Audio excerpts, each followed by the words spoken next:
చీకటి పడింది, త్వరగా ఇంటికి వెళ్ళాలి అని అబ్రహం లింకన్ త్వరగా అడుగులు వేస్తూ తన ఇంటికి బయలుదేరతాడు. 4 కిలోమీటర్ల దూరంలో ఉన్న తన ఇంటికి వీధి మలుపు దగ్గర ఒక ముసలి బిచ్చగత్తె ఆగి, అయ్యా, ఆకలి అవుతోంది, నాకేదైనా తినడానికి ఇస్తారా అని ఆర్తిగా అడుగుతుంది.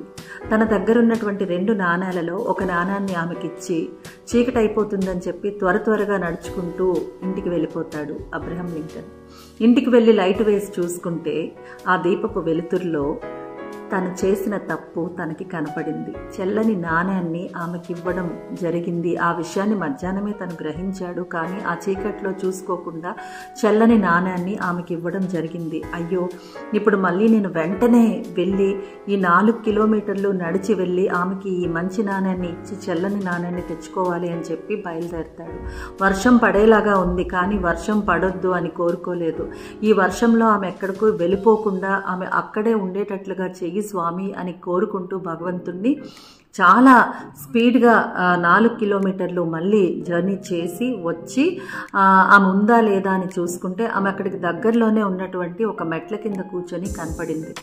ఆర్తిగా ఆమె దగ్గరకు వెళ్ళి క్షమించమని చెప్పి ఈ మంచి నాణాన్ని ఆమెకిచ్చి చెల్లని నాణాన్ని తీసుకుంటాడు. అయ్యో, ఇంత దూరం మళ్ళీ దానికోసమని వచ్చావా? ఎవరో ఒకరు ఇచ్చుండేవాళ్ళు కదా, ఎందుకలా ఇంత దూరం మళ్ళీ కష్టపడ్డావు అని అడుగుతుంది ఆమె.